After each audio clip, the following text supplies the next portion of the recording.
The right hall of Ashvale smelled of crushed cedar and cold iron. And Sorrel had spent her whole life learning to smell of nothing at all. She walked the last stretch of floor with her hands folded, and her chin level, counting what was left. 4 steps to the bonding stone, then the speaking of the names, then the reading when the pack elder would lean close and breathe her in and tell the waiting pack what she was worth. Then the mark, and it would be done, and she would belong to Roan and to Ashvale, for as long as she lived. She had waited for this since she was a girl. She had also dreaded it since she was a girl, which was a strange thing to carry in the same chest at the same time. 3 steps. The pack lined both walls, shoulder to shoulder, and every face had turned toward her the way a field turns toward the sun. She knew better than to think it was love. They had come to learn her scent. In Ashvale, a wolf was read by scent, the way a coin was read by its stamp, and hers had never rung true. As a child, she had been called quiet, then odd, then, when the whispering grew bolder, hollow. Her mother had taught her to fold her hands and lift her chin, and give the world nothing to talk about, and her mother had died, still believing the trouble would pass. 2 steps. Rowan stood at the stone in gray and silver, gold-haired and beautiful, the pride of the pack, and he was wearing the smile he kept for crowds. Sorrel had loved that smile once. She searched it now, for something meant only for her, and did not find it. At the back of the hall, among the witness guests who had ridden in from the capital, a man she did not know sat very still. He was broad through the shoulders and plainly dressed in traveler's gray, and while the whole hall leaned toward her, hungry, he alone sat back and watched her face instead of scenting the air. She would not remember, afterward, choosing to notice him. She only noticed 1 step. The elder raised his hands and spoke the blessing of the pack, the old words about 2 rivers meeting, and then he bent toward her. And the hall went so quiet, she could hear the torches breathe. He inhaled. She felt it against her cheek. She waited for him to name her the way a wolf names a mate, and instead, she watched his face change the way water changes when a cloud crosses it. He drew back. He breathed again deeper, frowning now and a 3rd time, and the frown became something worse than a frown. Nothing, he said. The word was not loud. It did not need to be. It traveled the walls like a draft under a door. There is nothing, the elder said again. She is hollow. Roan's smile came off his face. He took a step back from her, one hand rising between them as though she were smoke. He did not want in his clothes, and the whole hall breathed in at once. No, he said.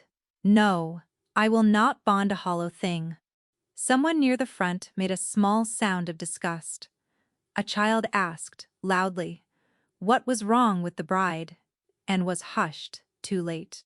Audley, Sorrel's own cousin, stood at the 2nd pillar with her hand pressed to her mouth, and above her fingers her eyes were not shocked at all. Sorrel did not beg. She had promised her mother that much. She lowered her folded hands and she lifted her chin the last small distance it could go, and she turned to walk out of that hall on her own 2 feet, while the pack she had known all her life watched her go. At the threshold her knee gave.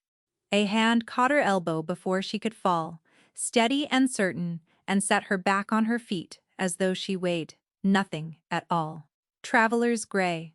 She looked up into eyes the color of rain, and found in all that crowd the single face that had not turned away. It is not you who should be ashamed, he said, low enough for her alone. Then the doors were open, and the cold was on her face. And when she looked back to thank him, he had already gone into the crowd, and she left Ashvale without ever learning his name. The pack did not cast her out, was quieter than that, and worse. For 9 days, Sorrel stayed in her father's house, while Ashvale decided what she was. No one struck her, no one raised a voice. They simply stopped seeing her. Doors that had stood open all her life eased shut as she came near. At the well, the women found other things to look at. Her father took his meals with his back to her, and she came to understand that a hollow daughter was to him a wound he did not know how to dress, and a wolf will lick a wound or leave it, and no one had ever taught him a third way. On the 10th day the elders sent for her. They met her in the same hall, smaller now without the crowd, the bonding stone gray, and cold as an old tooth. Roan was not there. Audley was. Her cousin stood a little behind the eldest of them, with her hands folded in exactly the way Sorrel's mother had taught the two of them when they were small, and she wore a look of gentle sorrow that did not reach any other part of her. "You cannot stay," the eldest said. He was not unkind, and that was the thing Sorrel would remember longest. He said it the way a man says the season is turning. A pack reads itself by scent. A wolf the pack cannot read is a door without a latch. It unsettles everyone. You feel it yourself, surely. "I feel a great many things," Sorrel said. "It might surprise you how many." He blinked. He had not expected her to speak. The elders had prepared their mercy in advance, the way prudent men do. There was a property, they told her, that had come to the pack years ago and never been worth the trouble of selling.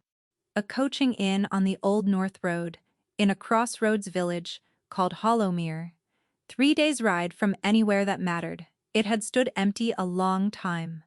The roof was said to be poor, but it was walls and a hearth and a deed, with her name where a husband's name should have gone, and if she took it and went, quietly, the pack would call the broken bond settled, and speak of her no more. She understood the shape of it. They were not giving her a home. They were giving her a distance, and dressing it as a gift so that no one would have to feel the cost of it.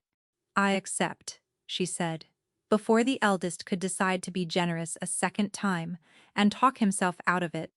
Audley walked her to the boundary of the settlement the next morning, uninvited, talking the whole way in the soft, rushing voice she used when she wanted to be seen being kind. She spoke of how sorry she was, how cruel the pack could be, how she would think of Sorrel often. At the last boundary stone she took Sorrel's hands in both of hers. "It truly is for the best," Audley said. "Somewhere far. Somewhere no one knows your name and no one goes poking at old questions." She squeezed once, warmly. "Be well, cousin." Then she was gone back up the path toward the house that had been Sorrel's, toward the mate who had been meant for Sorrel. And Sorrel stood alone at the edge of the only world she had ever known, and turned the word over in her mind. Questions. What questions? She had been called hollow her whole life. There had never been anything about her worth a question at all. She walked north. She walked until the settlement was a smudge behind her, and the boundary stones of Asheville were a memory, and then something happened that she had no name for. Somewhere past the last marker, out where no pack claimed the ground and no nose was trained on her, the old tightness she had carried in her chest since before she could remember simply let go. It was like a fist she had not known was clenched, opening finger by finger. She stopped in the middle of the empty road, and a scent rose off her own skin, faint at first, then less faint. Green and clean, like rain falling on a warm stone, like the first cut grass of a year, her scent, hers, rising from her own wrists and her own throat, as plainly as any wolf's in Asheville, as plainly as Rowan's, as plainly as the gold-haired girl's who had never once been called hollow. Sorrel clapped her hand over her own wrist and pressed until it hurt. Hollow things had no scent, that was the whole of it. That was the thing the pack had read on her since she was a child, the thing that had cost her a mate and a home, and a father who could look at her. And here, on an empty road with no one to see, her body was telling her it had never been true. She did not understand it. She was too frightened to try. What she did, without deciding to, was the thing she had always done and never had a word for. She reached down into her own chest and took hold of that green rising warmth and pressed it back down, folded it small, sealed it away behind the same door it had always lived behind, until her skin smelled of nothing again, and she was safe and unread and alone. Under her sleeve, on the inside of her wrist, a pale mark she had carried all her life and always hidden, gave a single warm pulse against the bone, no bigger than a thumbprint, shaped like nothing she had ever found a name for. Then it was quiet. Then she kept walking. Hollow Mirror, when she finally reached it, was smaller than she had feared and poorer than she had hoped. A dozen crooked houses at a crossing of two roads, one of which the trade had long ago forgotten. And at the end of the lane, hunched against a gray sky, stood the inn that no one had wanted. It was worse than poor. Half the shutters hung by a single hinge. The yard was a ruin of weeds and fallen slate. Birds had been living in the gable for years by the look of it.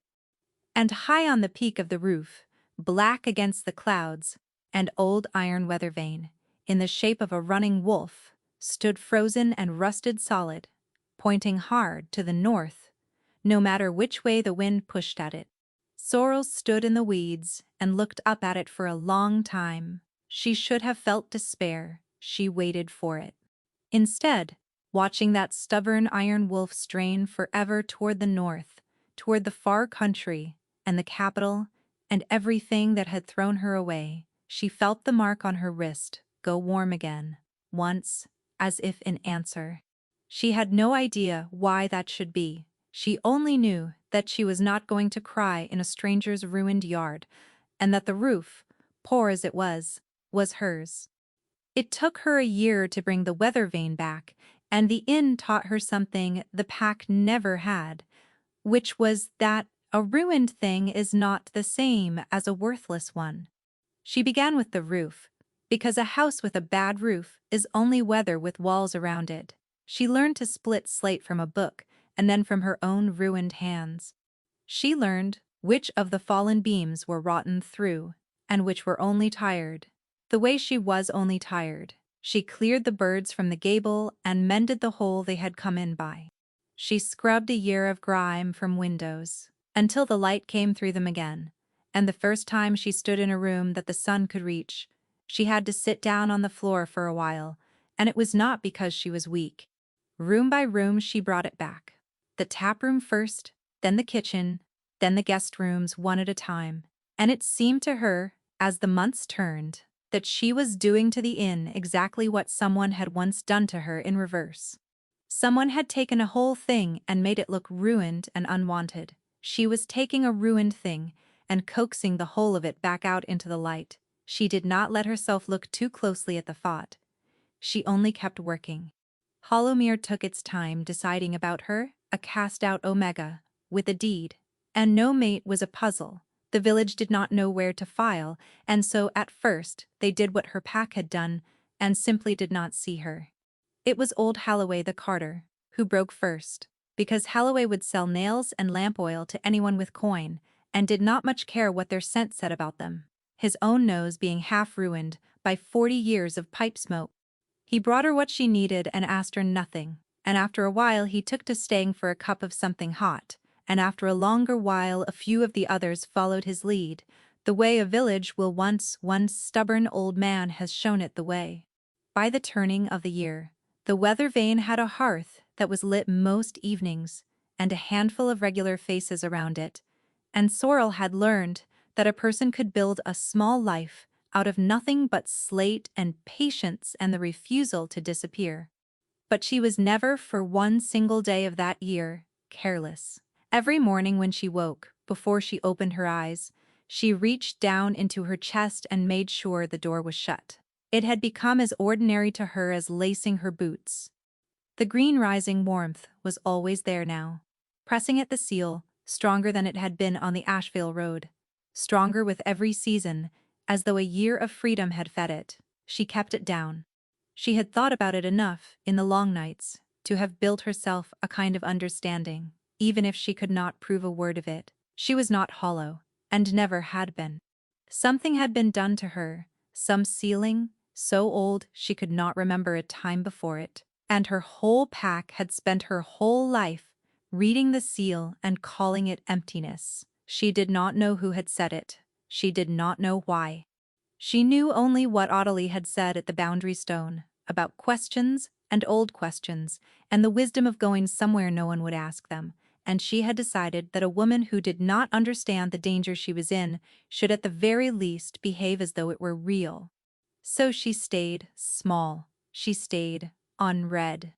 And she kept the mark on her wrist, covered, the pale thumbprint mark that had begun this past year to warm and ache more often than it ever had before. Worst of all, when she stood in the yard at dusk and looked up at the stubborn iron wolf still straining north. The danger stopped being a thought and became a fact. On a wet evening in the autumn, a traveler came. A real wolf. The first true wolf to take a room from her, rather than a cup by the fire. He was a lean man with a merchant's coat and a merchant's careful eyes. And he was pleasant enough over supper, until he went still in the middle of a sentence and lifted his head, and Sorrel felt her whole body turn to ice, because she knew that stillness. She had lived among wolves. He was scenting the air. "There is something," he said slowly, watching her. "Under the wood smoke. I cannot place it. You keep no other lodgers?" "None tonight," Sorrel said, and made herself pour his cup with a steady hand. "Strange," he said. He breathed again, frowning, chasing it. "It is like, forgive me, it is like walking past an orchard wall in the dark. You know the fruit is there. You cannot see a single one of them." He laughed a little at himself, but his eyes did not laugh, and they stayed on her a moment too long. Sorrel pressed the door in her chest, shut so hard that her own head swam. She smiled and spoke of the weather and the poor state of the North Road, and by the time she carried his empty plate away, her hands had almost stopped shaking. He left at dawn, but he looked back at the inn twice from the road, like a man eyeing a puzzle he means to come back and finish. And Sorrel stood in her yard and understood that the orchard wall would not hold forever. One day, the right wolf would breathe in at the wrong moment, and the questions would wake, and she did not know what stood on the other side of them.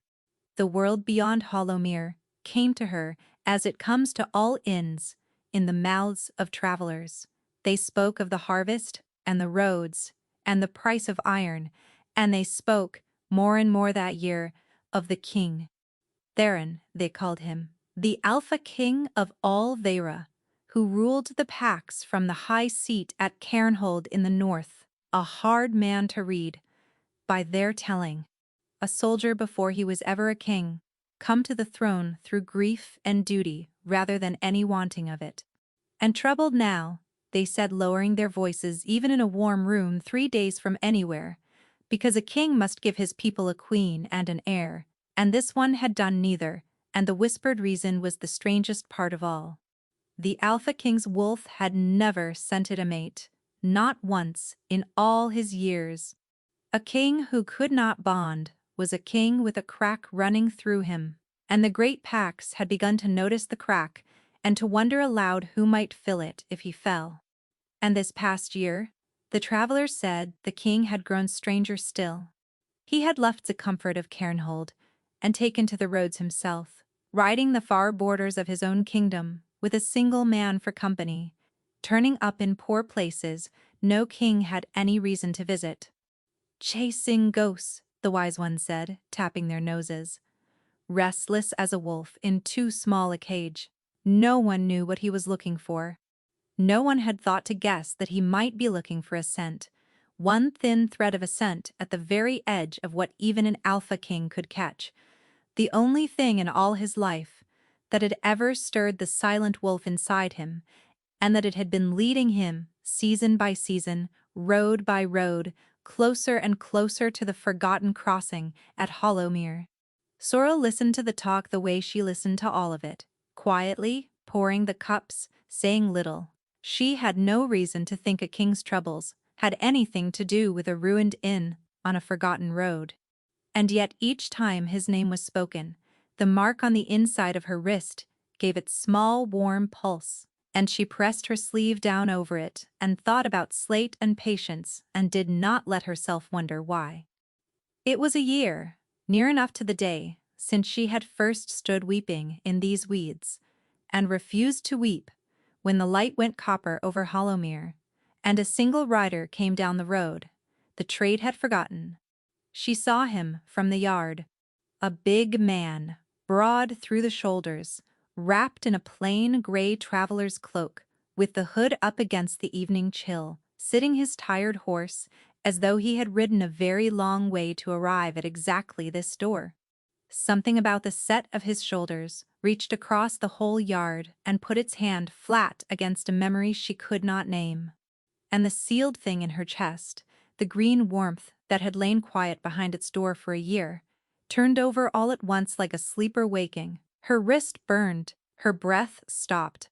She stood rooted in the weeds, with her heart slamming against her ribs as the stranger swung down from his horse and crossed her yard and climbed the 2 worn steps to her door and lifted one gloved hand to knock.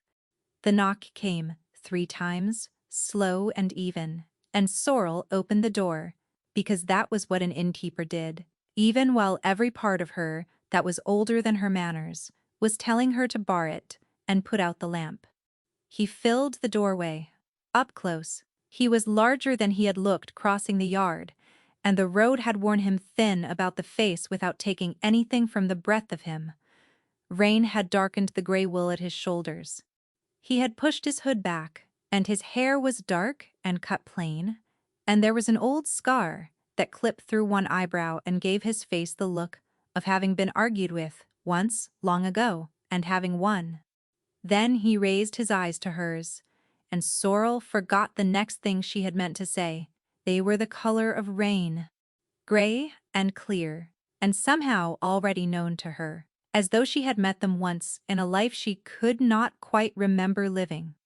The mark on the inside of her wrist gave a hard, warm pulse against the bone, and deep in her chest the sealed thing strained toward him the way a plant strains toward a window, and it took the whole of her long practice to keep her hand steady on the door. "Forgive the hour," he said. His voice was low, roughened by the road. "I saw the smoke from the ridge. I was told there was an inn at the crossing, though I did not truly believe it until I saw the light." "There is an inn," Sorrel said. "You have found it." She stood back to let him in because she did not know how to do otherwise, and because the coin of a lodger was not a thing an inn on a forgotten road could turn away, and because to bar the door against a lone traveler in the rain would have been the strangest thing she could possibly do. And strangeness was the one luxury she had sworn never again to afford. He ducked under the lintel and came into the warm, and the tap room, which had felt large to her for a year, drew in close around the size of him. "You have ridden a long way," she said, because his boots and his horse and the gray exhaustion under his eyes all said so, "longer than I meant to."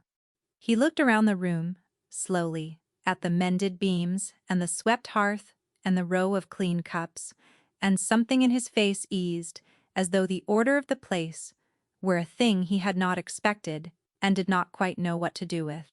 "You keep it well, I keep it as I can." She moved behind the counter, putting the good solid width of it between them, and made herself breathe evenly, and pressed the door in her chest. "Shut and shut and shut. You will want a room.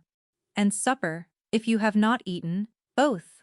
"Gladly." He set a hand on the counter. It was a large hand, scarred across the knuckles, the hand of a man who had done more with his life than sign papers. "I should tell you my business, so you do not think worse of me for the questions I am bound to ask. I survey roads for the Crown, the old North Way, and where it has fallen out of use, and whether it is worth the mending. It takes me to poor places, and makes me a nuisance in all of them." A brief thing that was almost a smile. "My name is Seal Kale," she said. It was a plain name, and it did not fit him, and she noticed that it did not fit him, and she said nothing about it. "You may ask what you like. There is little enough happens on the North Road that anyone would trouble to hide." The moment she said it, she wished she had not, for he had gone still. It was the same stillness the merchant had worn in the autumn, the stillness of a wolf that has caught a thread of something on the air and cannot yet name it, and it was 100 times worse in him, because whatever he was no lean merchant with careful eyes. The air around him seemed to gather. He lifted his head. Once, barely, and his nostrils moved, and Sorrel drove the seal down so hard that the room swam at the edges, and she had to grip the underside of the counter to stay upright. "Is something the matter?" she asked, and was proud of how ordinary it sounded. "No," he said slowly. He was looking at her now, only at her, the way a man looks at a locked room he is certain he has stood in before. "No. It is only that I have been on the road a very long time, and sometimes a warm place plays tricks on a tired mind." He drew a breath and let it out, and seemed to set the thing aside by an act of will. "Forgive me, the room." She took a key from the board behind her. When she held it out to him, he reached for it, and for one instant his fingers were a hair's breadth from hers, and the warmth under her wrist flared, so bright she nearly gasped, and she let the key drop into his palm from a finger's height, rather than let their skin meet. If he noticed, he was too much a gentleman to show it. "Up the stair, the second door," she said. "Supper in a quarter hour. There is no one else tonight, so you will not be disturbed." "No one else," he repeated, and there was something in the way he said it that she did not understand. Something almost like sorrow, or like a man reading the last line of a letter he had carried a long way. "Thank you." She fed him bread and a plain stew, and he ate like a man who had forgotten food could be pleasant. And he asked his road surveyors questions about the traffic and the state of the bridges and how far to the next living village, and she answered them plainly and told him nothing that was hers. Then he thanked her again and went up, and she heard the boards settle under his weight, and then the house was quiet. She should have slept. She did not. Near midnight, unable to keep still, she went out into the yard for air she did not need, and stopped on the step. He was there. He stood in the middle of the weedy yard in his shirt sleeves, with the cold all around him, and he was not looking at the stars, and he was not looking at the road he had come by. He was looking up at the old iron weather vane on the peak of the roof. The running wolf rusted solid, straining north, as it had strained north every day of the year she had lived beneath it. He stood so long and so still that she thought he had not heard her. Then, without turning, in a voice pitched low enough for the dark, he said, "How long has it pointed that way?" "Since before I came," Sorrel said. "It is rusted through. It will not turn for any wind." "No," he said, "I do not suppose it will." And he went on looking up at it as though it had been set there to point at him. He did not leave in the morning. "The bridge 2 hours south wanted measuring," he said, "and the fords beyond it, and the state of the drainage where the road ran low through the marsh ground. And each of these was true, and each was a reason, and Sorrel counted them the way she counted everything, quietly, and said nothing. He paid for a second night, and then a third. He was gone most of each day with a satchel of instruments she did not recognize, and came back at dusk with mud to the knee, and he ate at her hearth, and asked his careful questions, and slowly, without her permission, the shape of the evening began to arrange itself around him. It should have frightened her more than it did. That was the part she could not later forgive herself. A wolf with a nose, like his, under her roof, night after night, and the seal in her chest straining toward him every hour, and still some traitor part of her looked forward to the sound of his boots in the yard at dusk. She told herself it was only that the inn had been quiet a long time. She was a poor enough liar that she did not even believe herself.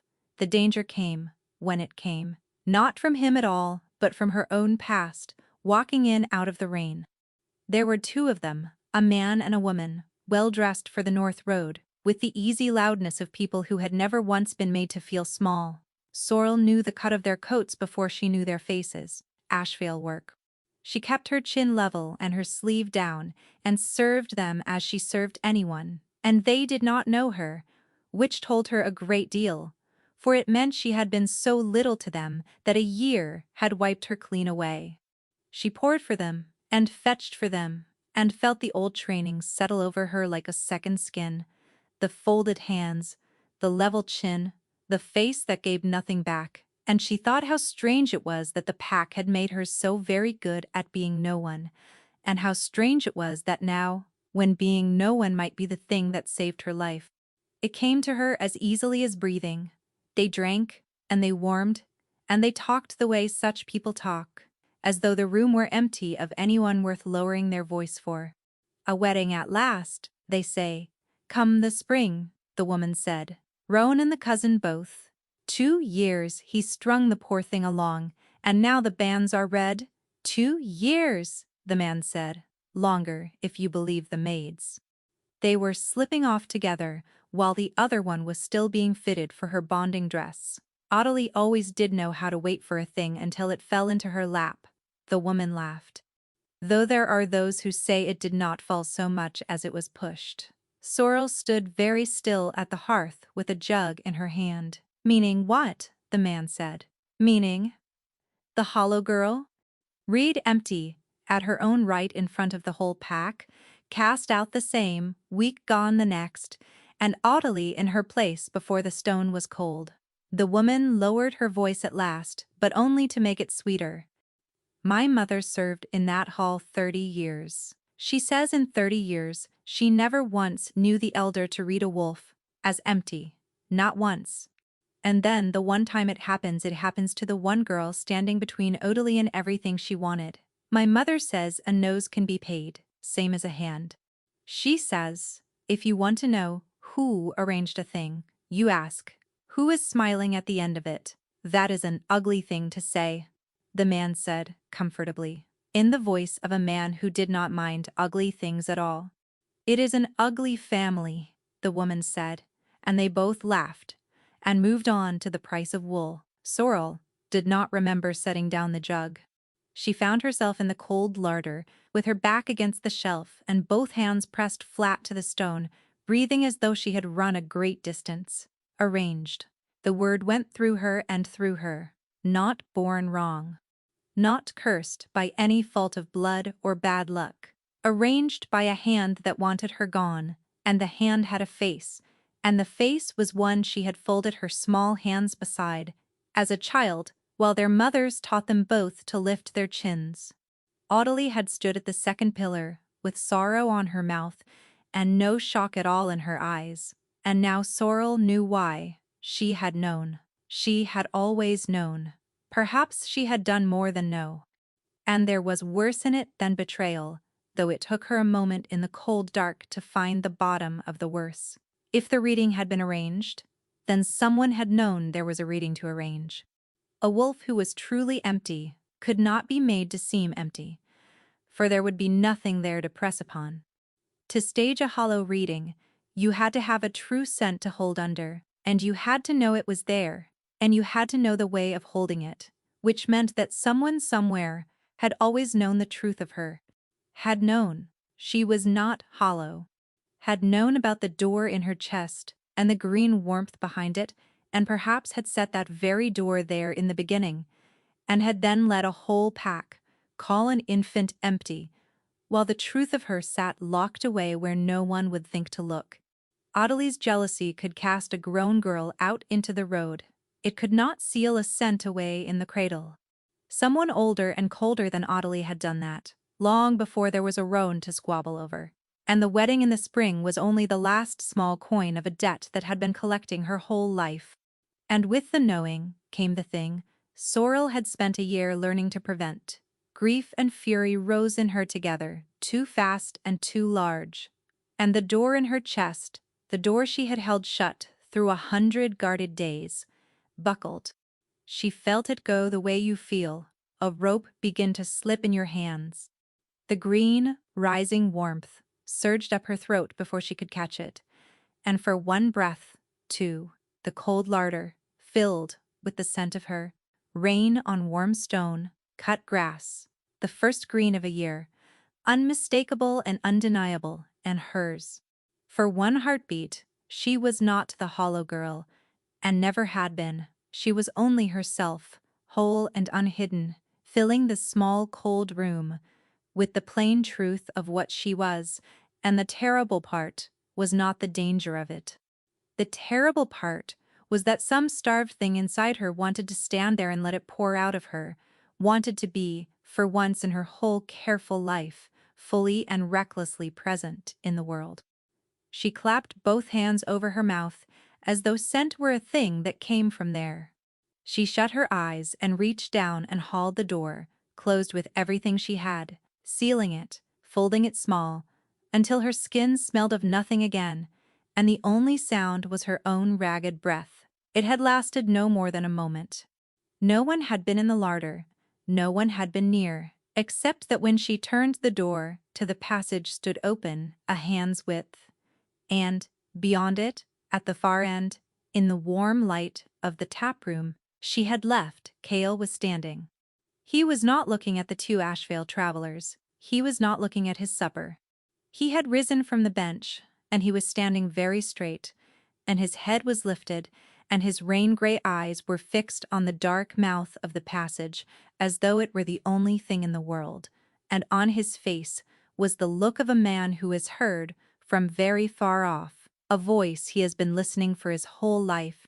"There it is," she saw him say, too quiet to carry only for himself. "There it is again." He said nothing to her that night. That was the mercy of him, though she did not understand yet that it was mercy. He sat back down. He let the Ashvale travelers finish their wool and their laughter and go up to their beds, and when Sorrel carried the last cups to the counter with hands she could barely trust, he only wished her a quiet good night and climbed the stair and left her the whole long dark to be afraid in. She waited for it to fall apart. It did not. In the morning he was in the yard splitting wood, badly. Sorrel stood in the kitchen door and watched him miss the grain 3 times running, and it was so unexpected, so wholly at odds with the size of his shoulders and the scars on his hands, that a laugh came up out of her before she could stop it, the first in longer than she could remember. He looked around, the axe hanging from one fist, and had the grace to look sheepish. "I am told there is a knack to it." "There is, I have never once been shown it." He set another round on the block, and swung, and glanced it clean off into the weeds. "I have spent my life among men who would have done it for me, and thought it a discourtesy to let me try. It turns out a man can reach my age and not know the simplest thing in the world. Give it here." She crossed the yard and took the axe from him, and his hand let it go slowly, and she showed him, tapping the round with the blade, to read the grain, letting the weight of the head do the work, rather than her arm. She split 3 in a row, clean, and set a 4th up for him. "You are trying to beat the wood. You do not beat it, you show it where it already wants to come apart, and then you let it." He took the axe back and looked at her a moment, oddly, as though she had said something larger than she meant. Then he set his feet and swung, and the round fell open in 2 clean halves, and the look on his face was so purely pleased, so much like a boy's, that Sorrel had to turn away to keep from smiling at him like a fool. That was how it began. The thing she had no business letting begin, he stayed. There was always a reason, and the reasons grew thinner, and neither of them said so. In the days he measured his roads, and in the evenings he sat at her hearth, and they talked, and it was the talking that undid her, because she had gone a year and more with no one to talk to who answered as an equal. He did not pry at her. She noticed that and was grateful for it, and did not know it cost him anything. He spoke a little of himself, guardedly, the way she spoke, and in the spaces between his careful words, she built a picture of him. A younger son who never looked to inherit anything. A soldier who had buried more friends than he could stand to count. A man on whom, late and unasked, a great weight had fallen, a duty he had never wanted and could not lay down, and beneath all his quiet she came to see a loneliness so old and so deep that it made her own look young. "You speak like a man carrying a kingdom," she said once, lightly, meaning it as a jest. He did not laugh. "Some duties feel that large," he said, "when there is no one to share them," and he turned his cup in his hands and did not look at her, and she let it go, because she of all people knew the shape of a door held shut. There were evenings that year she would not have traded for anything the pack had ever denied her. He taught her a soldier's card game from a chipped deck he carried in his coat, and cheated at it badly, and without the smallest shame, and laughed when she caught him out. A real laugh, low and surprised, as though laughing were another simple thing no one had ever thought to show him. She began keeping small things through the day to tell him at dusk, the way she had once kept them for no one at all. She told herself each morning that she would put a stop to it. Each evening she found herself listening for his boots in the yard. Once when a fever moved through Hollowmere and old Holloway's grandson lay burning with it, Cale carried water and split kindling for 3 houses without being asked, and never once spoke of it after. Sorrel watched a man who claimed to measure roads for the crown kneel in a poor widow's doorway to bank her fire against the night, and she understood that whatever he truly was, he was kind in the way that costs something, the quiet way, the way a man is only kind when he does not think anyone is meant to see. He tried to fix the weather vane.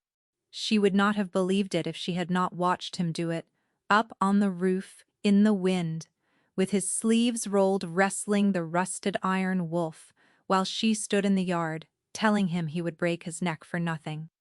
It would not turn. A year of rain had welded it fast, and it would not give him a finger's width, and at last he came down scraped and filthy, and laughing at himself, and stood beside her looking up at it. "Stubborn thing," he said. "It has decided which way is home, and it will not be told otherwise." "Perhaps it is only rusted," Sorrel said. "Perhaps." He looked at her sidelong, and the laughter went quiet in his face, and for a moment, in the cold yard, the whole world narrowed to the small space between them, and the sealed warmth in her chest pushed so hard at its door that she felt her own pulse in the mark on her wrist. He looked as though he would say something. She looked as though she would let him. Then hooves sounded on the north road, hard and fast, a rider coming at speed, and the moment broke like ice.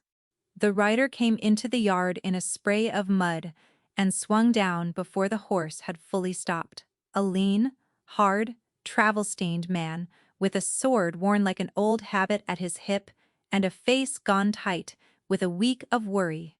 He did not look twice at Sorrel. His eyes found Cale and fixed there, and the relief in them was so great it was almost anger. "A year," the man said. "A year of this, and I find you splitting wood at the end of the world like a farmhand, while the council eats itself alive." He dragged a breath. "You cannot do this. You cannot simply be gone. Do you know what they are saying at Cairnhold? Do you know what they will do if you do not come back and stand in your own hall and be what you are?" "Osric," Cale said low, in a voice with a warning in it. But it was too late, and Sorrel had already heard. She stood very still, with the cold running down her spine, while the pieces she had refused all week to fit together fell into place at once, quiet and terrible, like the tumblers of a lock turning under a key. The plain name that had never once fit him, the nose that was no road surveyor's nose. The way clean order had surprised him, as though he were a man used to grander rooms and colder ones. A duty he had never wanted and could not lay down. Some duties feel that large when there is no one to share them. And the gray eyes she had known the instant she opened her door, known the way you know a face out of a dream, though she still could not say from where. She had been ladling stew for the Alpha King of all Vera. She had put an axe in his hands and shown him how to read the grain, and the lean man was not finished. He went down on one knee in the mud of her yard, with his head bowed, the way men knelt only in the old stories, and said the word that turned the whole strange week into a shape she could not bear to look at. "They will crown another in your place," Osric said. "My king." Osric rose out of the mud, and the man who had split her wood was gone. It was the strangest thing Sorrel had ever watched happen to a living person. Kyle did not move, and yet everything about him changed. The ease went out of his shoulders, and a stillness came into them that she had no better word for than throne. He looked at her across the yard, and in that look there was an apology, and a warning, and something, underneath both that, she would not let herself name. And then he looked away, and he was the Alpha King of all Vira. "Get up, Osric," the king said. You are frightening the horses." They went inside, because there was nowhere else to go. And Sorrel poured 3 cups because her hands needed something to do, and she listened while Osric laid the world out in a low, urgent voice. There were lords who had begun to speak, quietly and then, less quietly, of what a kingdom owed itself when a king would give it neither queen nor heir. There were names being weighed. There were doors closing that would not open twice. A king could vanish onto the roads for a season and be called grieving. A king who vanished for a year was a king inviting someone braver to sit down in his chair. "I know," Theron said. He said it to the fire, not to Osric. "I know all of it. I have always known it. Then come home. Tomorrow." He turned the plain cup in his scarred hands, the same way he had turned it 100 evenings, while he told her careful half-things about his life. And Sorrel understood that every one of those half-things had been true, and that she had simply been too small in her own eyes to guess how large they were. "At first light, you have my word."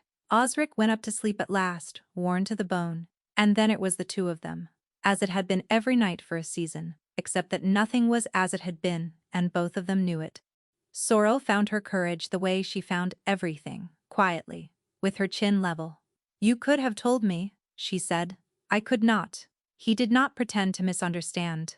A king cannot be a man anywhere in his own kingdom. "There is not an inch of Vera where I am only a tired traveler who wants his supper, except it seems here." He looked at her, then full on, and the firelight was in the gray of his eyes. "I have not been that man in longer than I can remember. You gave him back to me for a little while. I will not forget it." It was the kindest thing anyone had said to her in her whole life, and she heard the ending inside it, the door closing gently so that it would not slam. "Then stay," Sorrel said. The word was out before she could stop it, and once it was out, she did not want it back. She had spent a year being careful, and a lifetime being nothing, and she was so tired of both. She took one step toward him across the swept floor of the room she had built with her own ruined hands. "Stay," she said again. "You are happy here. I have watched you be happy here. Whatever you were looking for on your roads, you have stopped looking for it since you came. Stay." For one moment she saw it cross his face, the wanting, plain and helpless and enormous. For one moment she thought he would. Then he set the cup down, and stood, and stepped back from her one careful pace, the way a man steps back from a fire he has decided not to warm himself at. "I cannot," Theron said. That was all. He could not tell her that the scent he had chased across a year in a kingdom was in this very room, straining at the walls of her, and that a king who claimed a woman he could not even name in open court would only be handing his enemies a knife to hold at her throat. He could not tell her that he had learned long ago and at great cost that everything he let himself want was a thing that could be taken from him and used. So he said only "I cannot," and he let her think what she would. And Sorrel thought the only thing a hollow girl had ever been given to think. Not chosen, again. Not chosen. She lowered her folded hands. She lifted her chin, the last small distance it could go. The way her mother had taught her, the way she had done walking out of the right hall a year ago while a whole pack watched. "Of course," she said. "Forgive me. It is late, and you have far to ride." And she took the 3 cups to the counter, and did not turn around, and after a while she heard him climb the stair, and she stood alone in the warm ruin she had saved, and understood that she had offered the one thing she had, which was herself, and that it had not been enough. It was never going to be enough. It had not been enough when she was empty, and it would not be enough now, and she had been a fool to let a season of kindness teach her to hope. She banked the fire. She did not weep. She had promised her mother that much, long ago, and it was the one promise left that no one could take from her. The man came for her in the last black hour before dawn. Sorrel had not slept. She had not even tried. She sat in the taproom with a single candle guttering low, in the one seat she could not stop herself from choosing, at the end of the long bench, where he had taught her to cheat at cards, a lifetime ago and a week ago.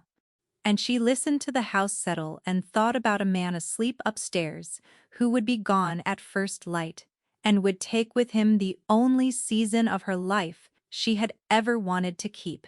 The wrongness reached her before the sound did. Some animal part of her, older than manners, older than the seal, lifted its head in the dark.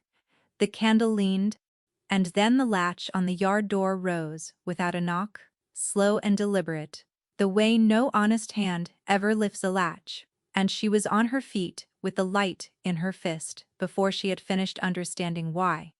The door swung open on the cold. A man she had never seen came in out of the dark, and he was already looking at her the way a butcher looks at a thing he has been sent to do. He was lean and quiet and ordinary, which was the worst of it. There was nothing of the monster about him. He might have been any traveler off the North Road, except for his eyes, which had already finished with her, and the short bright blade in his hand, which did not shine like honest steel. It shone white silver. She knew what silver meant in a country of wolves.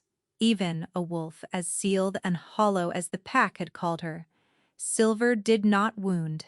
Silver ended.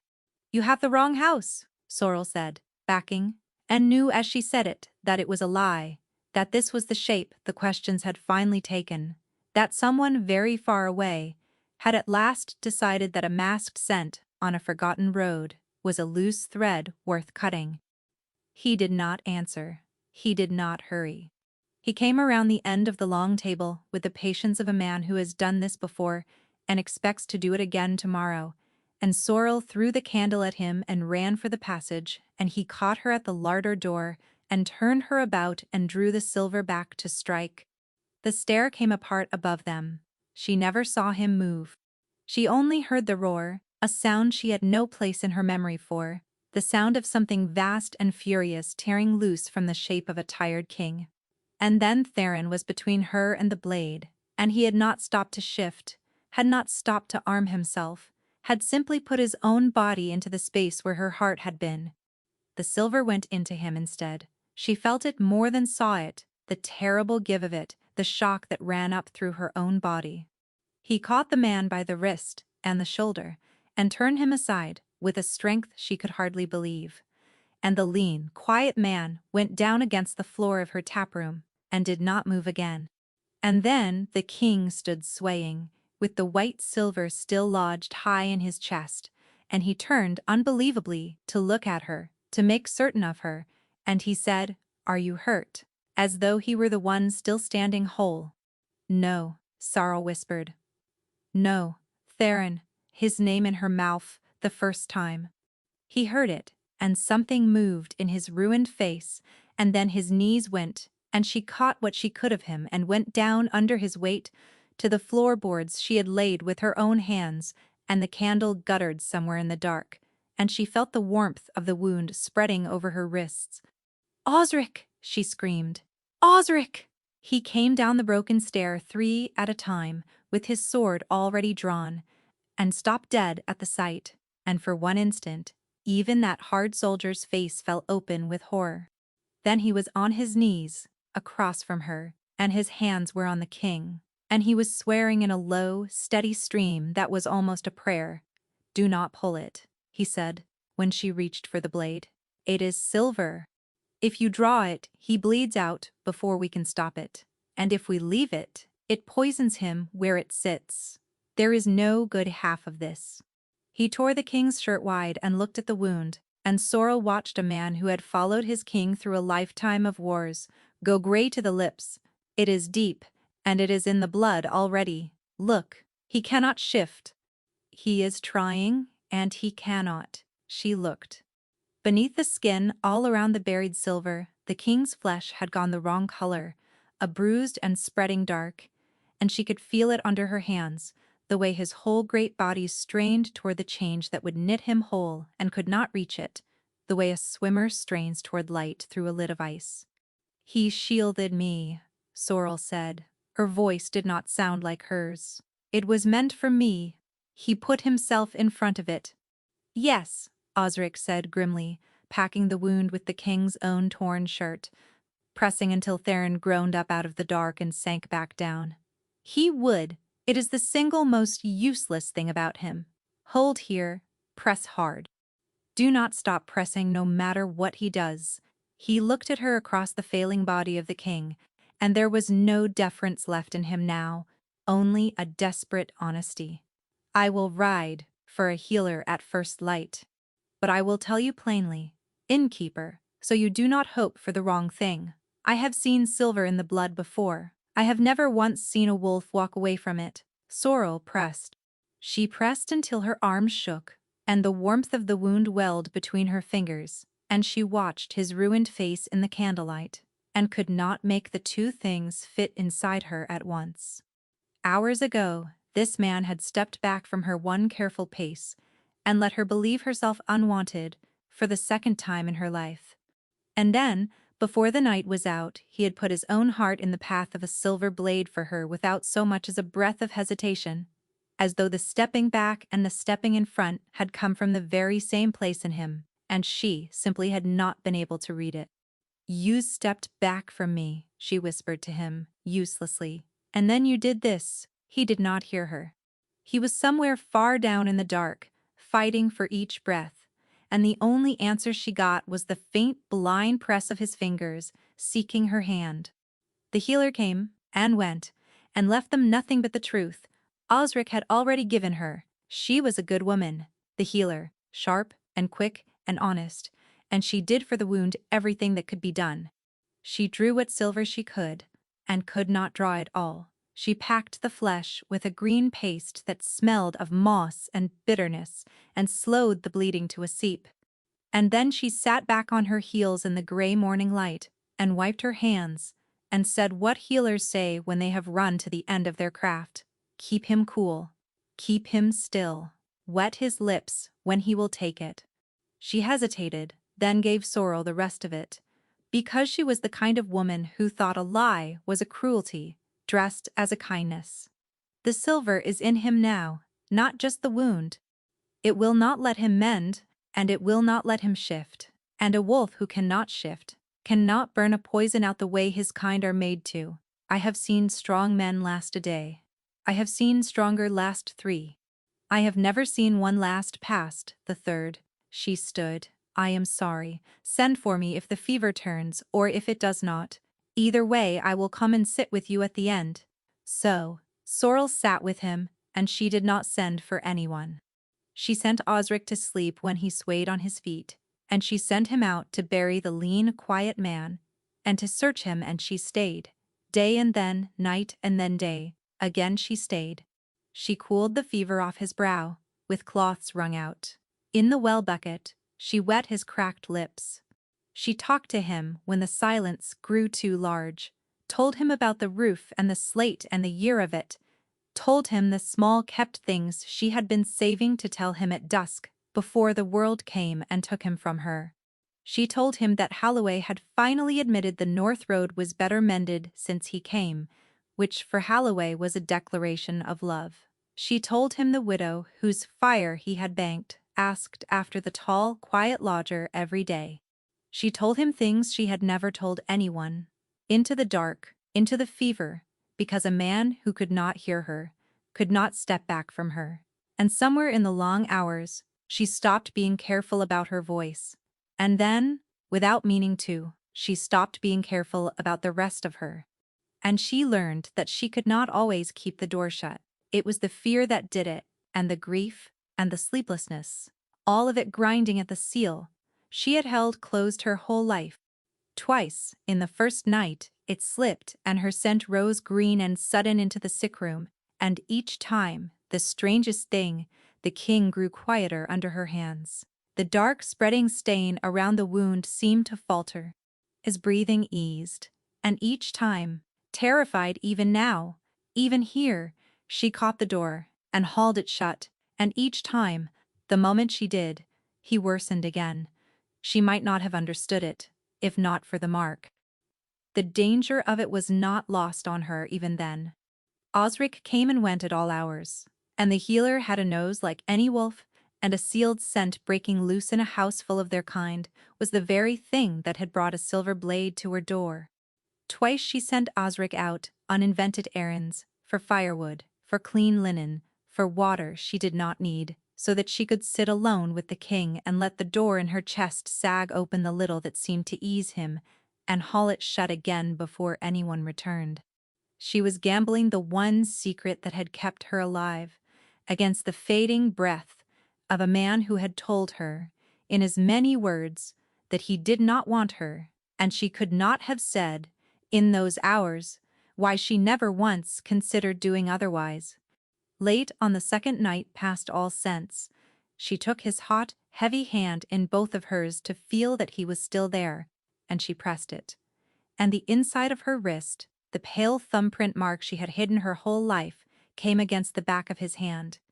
The mark blazed, not with light, with knowing. For one instant a door she had never once found, in all her searching, flew open somewhere behind her ribs, and through it, unmistakable, came feeling that was not hers.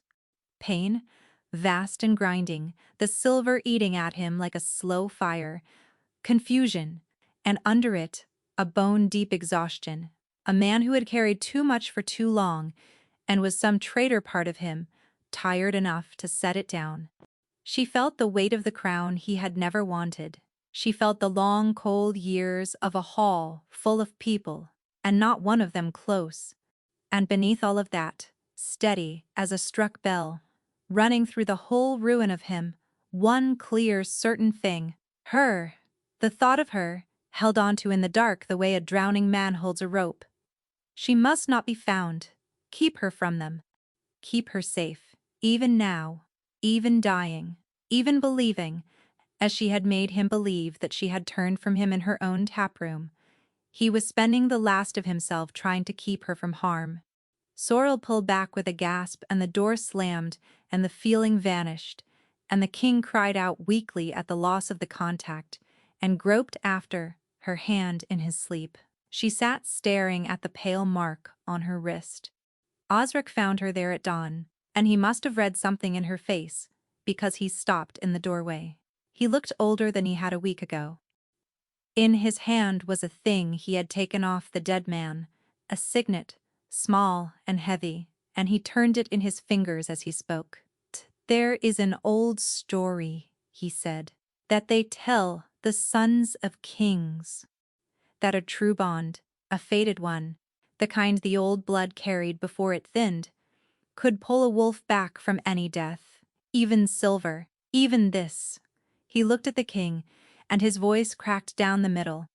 "I used to believe it when I was young. Then I grew up, and I watched him search half his life for a mate his wolf could scent and never find one. Not once. Not in any hall in Vira. There is no fated bond coming to save him.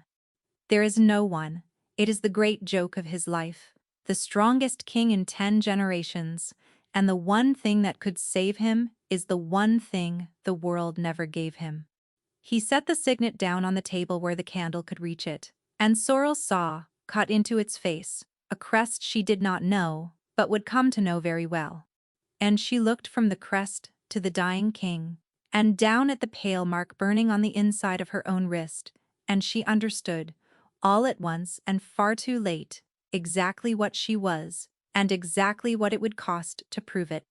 By the third night, the healer's third day was almost run, and the dark under the king's skin had reached his heart. Sorrel knelt beside him, on the floor she had built, and made herself look at the whole of it, plainly, the way she had learned to look at rotten beams and broken slate, because a thing looked at plainly can sometimes be mended, and a thing wept over cannot. If she opened the door, they would find her. That was the truth, at the bottom of it. Whoever had sealed her in her cradle and cast her out of Ashvale, and sent silver to her door, feared this exact thing, a masked scent set free, a hidden mark waking. The moment she let herself be what she was, she would be a beacon lit for every enemy she could not see, and she would lose the one accidental gift the pack had ever given her, which was to be no one, beneath notice, alive. And she would never know. That was the other, sharper truth. If she saved him with the bond, then whatever he felt for her after would be fate's doing. The old blood snapping two halves together, and she would never be able to say, "He chose me," the hollow girl, for no reason but herself.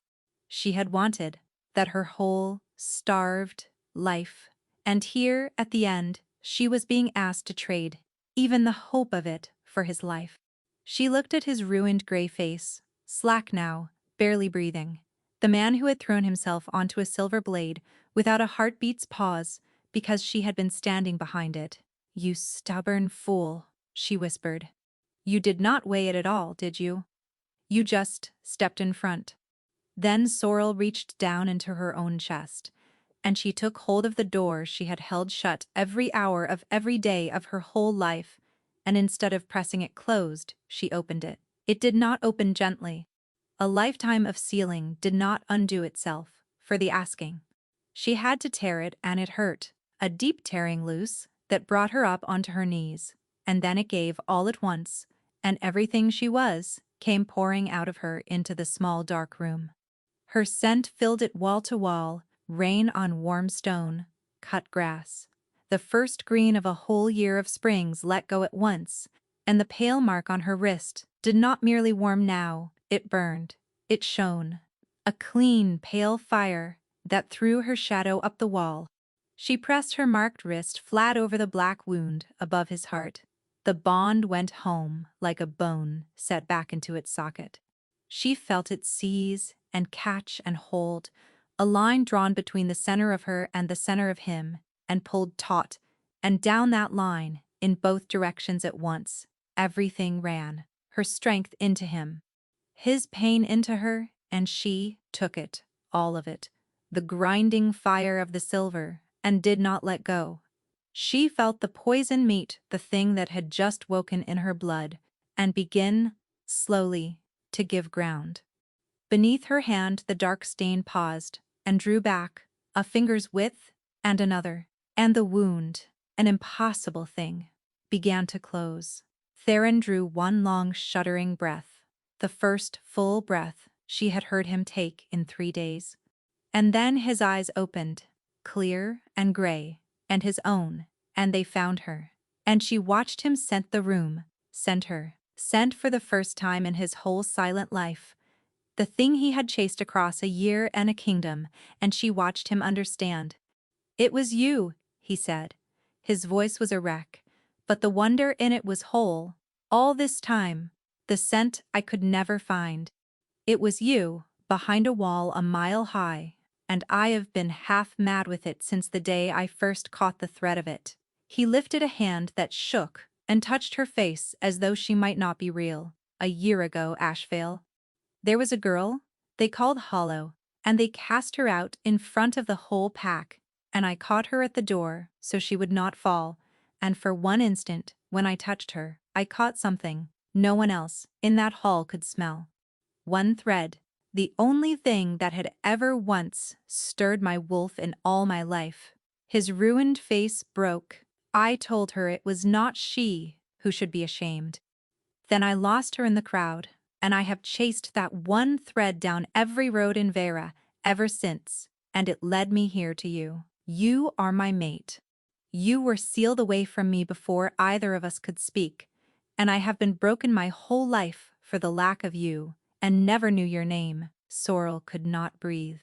She had known him too, from the moment she opened her door, the way you know a face out of a dream, because some sealed part of her had known him once before, at another door on the worst day of her life, when a stranger in traveler's gray had been the one face in the pack that did not turn away. "You caught me," she said. "That was you." "It never was your shame," he said. "It never was." And then, because he was who he was, because the single most useless thing about him was that he would always, always step in front of the blade, he took his hand from her face and he closed his eyes, and he said the thing that nearly cost him everything. "You have to go." "What?" "They sealed you. To keep me broken."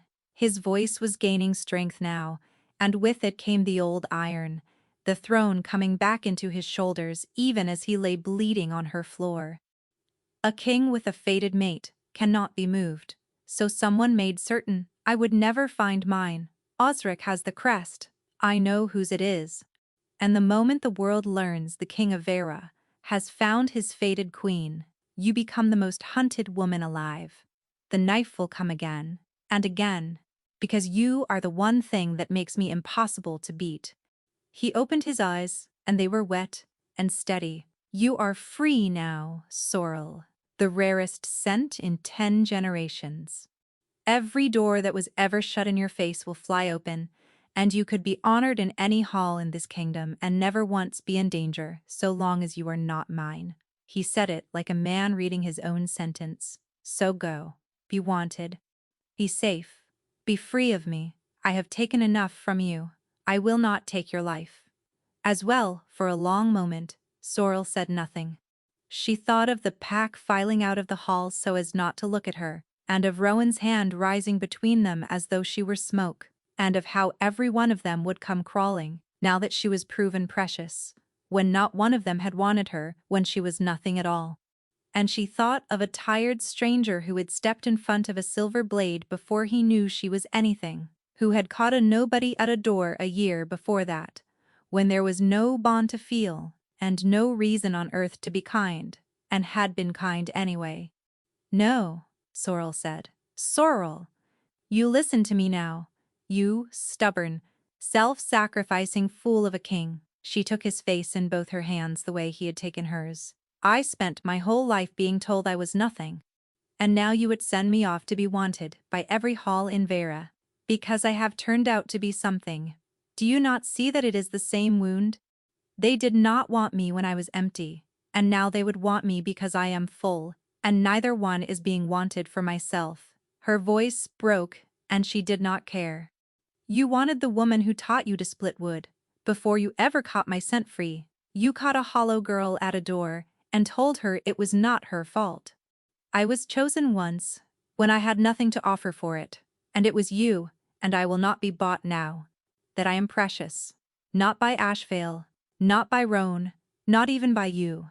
Trying to give me away for my own good, she pressed her forehead to his. I choose you, not the bond, you. I choose the hunted king over every safe and honored door in this kingdom, because you are the only one who ever opened a door to me when I had nothing. Now, stop trying to be noble at me, and let me keep the one thing I have ever wanted.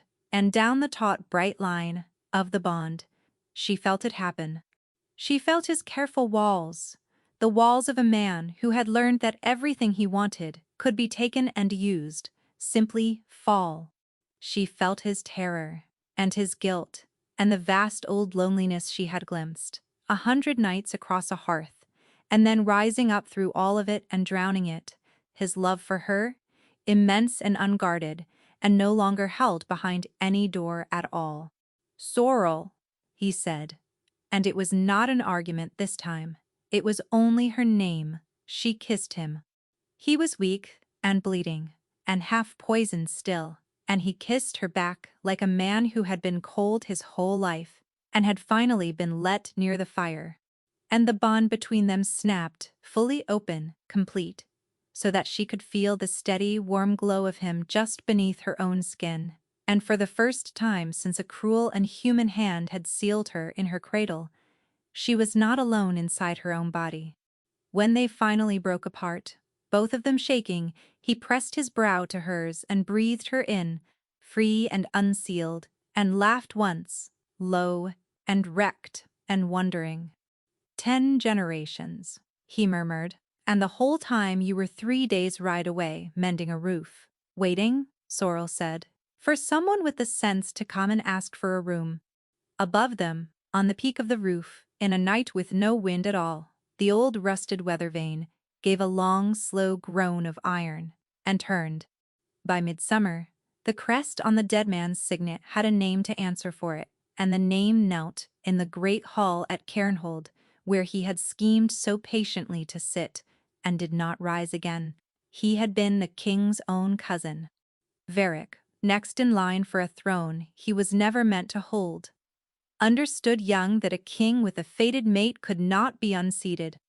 So he found the one infant in Vera whose blood answered the king's, buried her in a far pack under the name Hollow, and spent a lifetime keeping them apart so that a chair might one day sit empty for him.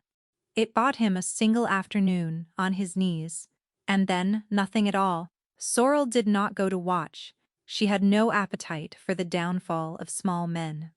She went instead, in the spring of the year after, back to Asheville, because Rowan was getting married. She rode in beside the king with the bond, glowing warm between them and her true scent, rolling off her freely for the first time in her life, and the whole pack caught it at once, the way a field turns toward the sun. Understanding moved through the crowd like wind through grass, the dawning horror of a whole people realizing that the richest scent any of them had ever breathed, the mate scent of their own alpha king, was pouring off the hollow girl they had once filed past so as not to look at. At the stone, Rowan's beautiful crowd smile fell off his face for the second time in Sorrel's life, and this time she felt nothing at all, only a distant clean quiet, the way you feel looking at a house you used to live in and no longer do. He came to her before the vows, because he could not help himself, and bowed lower than any married man had business bowing to another man's wife. "My lady, forgive me, I do not believe we have been introduced." "You have known me all my life," Sorrel said pleasantly. "You called me hollow and cast me out, and would not bond a hollow thing. It is Sorrel Roan." The color left his face the way it leaves a man who has understood the exact size of his mistake. Behind him, Audelie stood very still, no gentle sorrow left on her face, only the cold understanding that she had spent her whole cleverness to win a golden fool and lose a crown she never knew was hers to lose. Theron's hand settled warm over Sorrel's. "You knew her, and you did not see her," he told Roan with perfect courtesy. "You threw away the only thing I have ever wanted, and I have been picking it up ever since. My blessing on your marriage." They did not stay for the feast.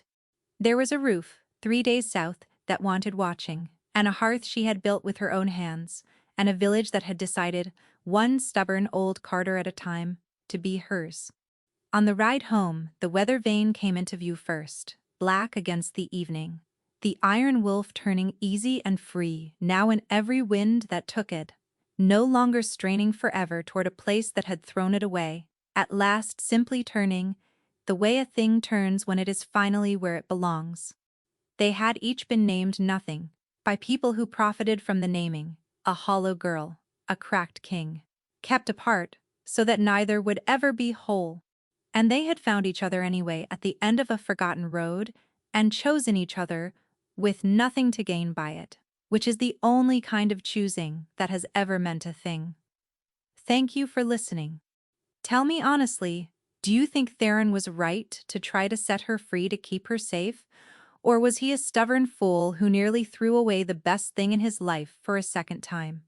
Let me know in the comments, and I will see you soon with another story.